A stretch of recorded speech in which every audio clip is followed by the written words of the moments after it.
ابھی لوگ یہ بھی بہت پوچھتے ہیں کورونا وائرس میں ہم کون سا وظیفہ پڑھیں؟ بھائی گناہ چھوڑو، آپ دنیا کے اسباب بھی اختیار کریں کہ کراؤڈ میں نہیں جانا، اور جو بھی اسباب جو ڈاکٹر بیان کر رہے ہیں وہ دنیا کے اسباب ہیں، اور جو علماء بیان کر رہے ہیں وہ سب دنیا کے اسباب ہیں، لیکن علماء دنیا کے ساتھ ساتھ آخرت کے اسباب بھی بیان کرتے ہیں۔ آخرت کے اسباب یعنی کورونا وائرس کے جو دینی اسباب ہیں وہ کیا ہیں؟ رسول اللہ صلی اللہ علیہ وسلم نے فرمایا جب کسی قوم میں بے حیائی آتی ہے تو ایسی ایسی وبائیں آئیں گی کہ تمہارے باپ دادا نے کبھی سنی بھی نہیں ہوگی۔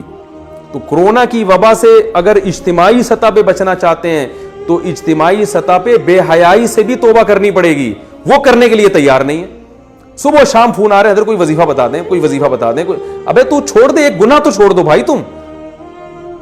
100 گناہ تمہاری زندگی میں ہے تو اس وبا کی وجہ سے ایک صرف تو توبہ کر لینا، اے اللہ میں یہ 100 گناہ کرتا ہوں، ان میں سے ایک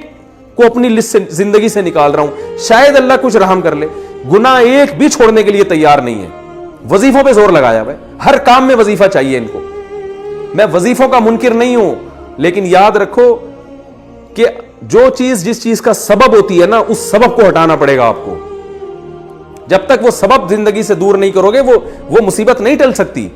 اور اگر ٹل بھی جائے گی تو اس سے بڑی مصیبت کا پیش خیمہ ہوگی، کیونکہ فرعون پر جب مصیبتیں آئیں تو مصیبتیں ٹلی ہیں، فرعون اس خوش فہمی میں مبتلا ہو گئے کہ ہم نے تو توبہ بھی نہیں کی، موسیٰ علیہ السلام پر ایمان بھی نہیں لے کر آئے، اور پھر بھی اللہ نے مینڈکوں کا عذاب بھی ہم سے دور کر دیا، جوؤں کا عذاب بھی دور کر دیا۔ وہ اس خوش فہمی میں تھے کہ اب ہمیں توبہ کی ضرورت نہیں ہے، مصیبت تو ویسے ہی ٹل گئی۔ ان بیچاروں کو یہ نہیں پتا تھا کہ بھائی یہ جو مصیبت ٹلی ہے نا، یہ بڑی مصیبت میں ڈالنے کے لیے، اب تجھے سمندر میں پانی میں غرق کیا جائے گا، اس کے بعد یہ چھوٹے موٹے عذابوں کی تجھے ضرورت ہی نہیں رہے گی۔ تو یاد رکھو وبا تو آتی ہیں چلی جاتی ہیں، وبائیں ہمیشہ سے آتی رہی ہیں، اللہ کرے یہ بھی چلی جائے، جلدی چلی جائے۔ ہم کمزور ہیں،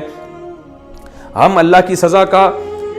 جو ہے وہ برداشت نہیں کر سکتے، ہم کمزور ہیں، لیکن یاد رکھو اگر ہمیں توبہ کی توفیق نہیں ملی تو وبا سے ہلاک ہوں یا نہ ہوں، اس سے بڑی مصیبت میں اللہ ہمیں مبتلا کر دے گا۔ اور اگر ہمیں توبہ کی توفیق مل گئی، پھر بے شک اس وبا میں ہم ہلاک ہو بھی جاتے ہیں، شہادت کا بھی اجر ملے گا، اور اصل کامیابی تو آخرت کی کامیابی ہے۔ تو پھر مرنا ہمارے لیے بچنے سے زیادہ قیمتی ہے۔